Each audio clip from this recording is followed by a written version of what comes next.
자, 오늘 마지막 사건 재판부의 이례적인 판결 하나를 좀 소개해드리고자 합니다. 자, 김하은 아나운서, 한 동거 남녀에게서 벌어진 사건이었죠? 네, 그렇습니다. 이 사건, 한 남성이 동거녀의 외도를 의심하면서 시작됐는데요. 지난해 8월, 동거녀는 자신의 친오빠 집에서 하루를 보내고 자정에 가까울 무렵 집으로 돌아왔습니다. 당시 술에 취한 동거남은 다른 남자와 시간을 보낸 게 아니냐며 여성을 추궁했고, 급기야 친오빠를 죽이겠다며 흉기를 챙겨서 집을 나섰습니다. 이때 혹시 모를 만약의 상황에 대비해서 뒷주머니에 과도를 챙긴 여성, 무방비 상태인 오빠에게 건네주기 위해서였다는데요. 이후 동거남은 음주운전을 하면서 여성에게 위협을 가합니다.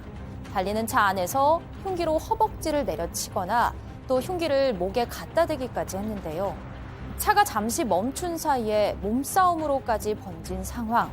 결국 여성은 계속된 공포에 몰래 챙겨온 과도로 남성을 공격합니다. 늦은 밤, 좁은 차 안, 흉기로 위협받던 상황에서 이 여성의 행동은 과연 정당했을까요? 저는 정당했다고 저는 개인적으로 생각이 드는데, 자, 이겁니다. 한 손에는 운전대를 잡고 한 손에는 흉기를 쥐고 막 이렇게 조수석에 탄 여성을 위협하면서 막 운전을 했다는 건데, 자, 백 기자가 조금 더 이 상황 설명 좀 해주시죠. 네, 흉기도 들고 있었지만 음주운전이었습니다. 아이고. 이게 또 지난해 8월에 있었던 일인데 자정 무렵입니다. 움직이는 차 안에서 지금 일어난 일인데요. 당시 운전은 술에 취한 50대 남성이 하고 있었습니다. 그리고 조수석에는 이 동거녀인 40대 여성이 타고 있었습니다. 남성은 여성이 다른 남자랑 외도를 하고 있다고 생각하면서 이 여성의 친오빠가 그걸 도와준다고 생각을 한 거죠. 친오빠를 살해하겠다고 흉기를 챙긴 상황입니다. 저렇게 가는 도중에 계속 남성이 여성을 협박하고 목에다가 흉기를 갖다 대고 허벅지를 내리치면서 협박을 하고 있었다고 합니다. 그리고 또 이 여성도 흉기를 미리 챙겼는데요. 그 이유가 만약에 오빠랑 싸우게 되면 그 오빠한테 이 흉기를 건네주려는 의도로 준비를 했다는 겁니다.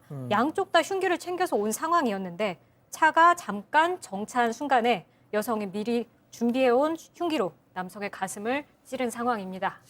자, 일단 제가 조금 더 보니까 두 사람 다 한국 국적은 아니었고 중국인이었습니다. 자, 그런데 김하은 아나운서 얘기처럼 늦은 밤에 그것도 음주운전을 하면서 욕설에 흉기로 위협을 받던 상황이면 교수님, 저 여성의 공포는 상당했을 것 같아요.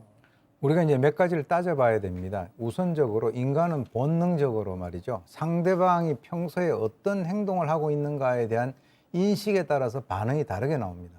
그러니까 이 여성이 왜 그럼 가도를 들고 그 차에 탑승을 했는가라고 하는 그 문제가 하나 있고요. 그다음에 이제 이 일이 발생되기 바로 직전에 어떤 선행 과정이 있었느냐. 즉 다시 말해서 음주운전에다가 한 손으로 운전하면서 한 손으로 흉기로 막 찔러대고 하니까 이 여성의 입장에서는 그야말로 우리 옛날 이런 게 있지 않습니까? 어머니나 아버지에게 부모로부터 많은 폭력을 당하는 그런 아이들 같은 경우는 본의 아니게 아버지나 어머니가 손을 이렇게 딱 들면은 탁 이렇게 막아요. 그런 어떤 것이 바로 이제 평소에 상대 행동에 대한 인식이 그 사람의 반응에 어떤 그 영향을 미치는가 하는 거하고 직결되는데요. 바로 예. 그거죠. 지금 이미 또 앞서 또 이 여성이 동거남으로부터 폭행에 많이 또 시달려 왔다 이런 얘기도 있습니다. 그래서 2018년에는 이 맞은 충격으로 고막이 터져서 치료도 받았다고 하는데, 자, 결국 이 사건 법정으로 이어졌습니다. 먼저 이번 사건 체크포인트 짚어보죠. 과잉 방위대 공격 행위입니다. 자, 박 변호사님. 네. 검찰에서는 이걸 어떻게 본 겁니까? 이제 과잉 행위냐, 정당 방위냐, 또 공격 행위냐 이게 되게 중요합니다. 예. 정당 방위가 되면 처벌되지 않고요. 또 광의 방어라 이러면 처벌이 약해지고요. 공격 행위면 그냥 그대로 처벌이 됩니다.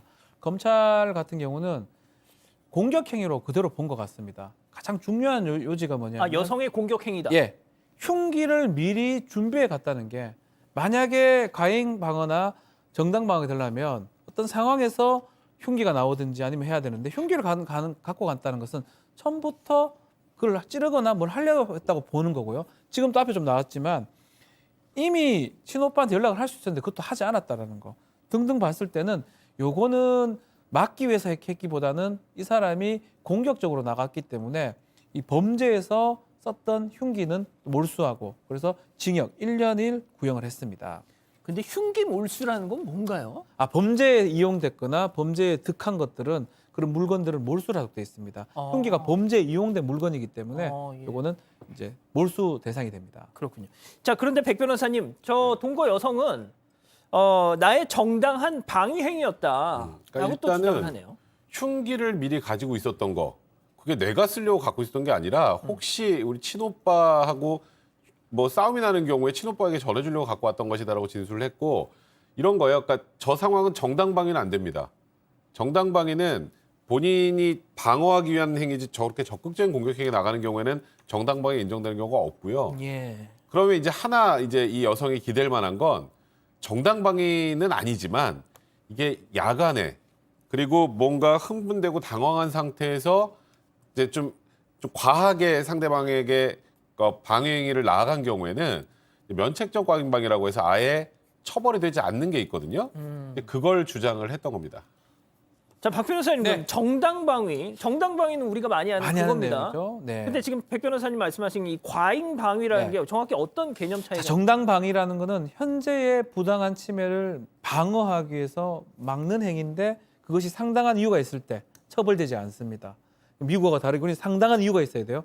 현재의 부당한 침해도 있어야 되고 그것을 막기 위해서 해야 되는데 그거 말고 방어가 조금 가하게 됐을 때 공격까지는 아니지만 이런 경우. 그런 게 과잉 방어가 됩니다. 다른 건 요건을 맞아요. 현재 부당한 침해가 있고 방어하는 게인데 또 상당한 이유 정도는 좀 부족할 수 있고 그 방어 자체가 가했을 때 그런 것은 형을 감경할 수 있고요.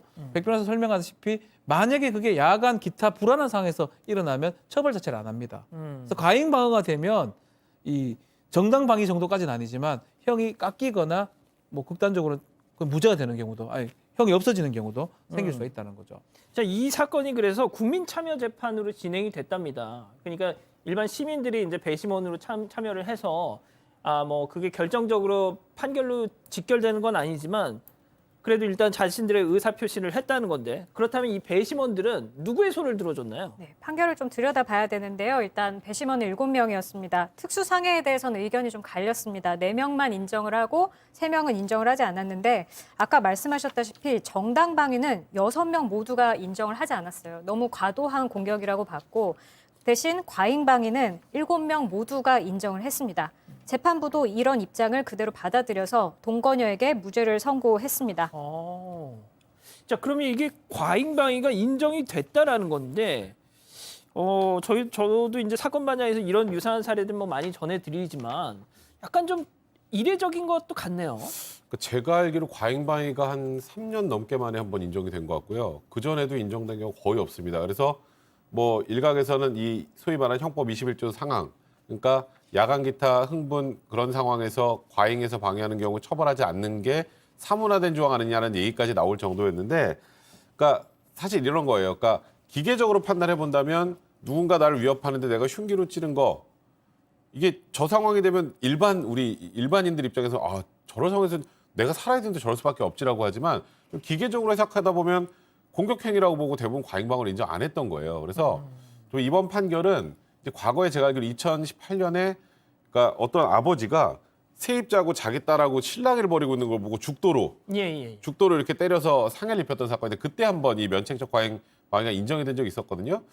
조금 일반인의 상식에 부합하는 판단이 많이 나오려면 우리가 봤을 때 여기서는 이럴 수밖에 없지 않았을까라고 한다면 이 면책적 과잉방위가 종종은 나와야 되지 않을까라는 개인적인 생각이 좀 들긴 합니다. 그걸 너무 엄격하게만 판단하는 게 맞는지에 대해서는 의문이 드네요. 박 변호사님, 네. 저는 지금 이 결과를 듣고 어떤 생각이 드냐면 이게 국민참여재판으로 진행됐기에 재판부도 저런 판단을 한 거지. 맞습니다. 만약에 이게 그냥 했더라면 과연 저랬을까? 저 역시 그렇게 비슷하게 판단을 합니다. 이게 이 과잉방어, 이 면책적 과잉방어 적용된 게 거의 없었거든요. 과잉방위 적용된 게. 그 이유가 뭐냐? 법관이 제3자적 시각에서 자꾸 보다 보니까 적용이 좀 어려웠던 것 같고요. 근데 이제 배심원들은 일반 국민들이잖아요. 일반 국민들의 법 감정에 따를 때는 이게 가능했다라는 것 같아요. 2심은 참여 재판이 아닙니다. 2심에 지금 갈 경우는 뒤집어질 가능성도 있긴 한데요. 1심에서 이렇게 이 국민 배심원의 판단이 있었던 걸 봤을 때는 2심도 판사가 조금 더 꼼꼼하게 판단을 할 걸로 좀 보입니다. 예, 알겠습니다.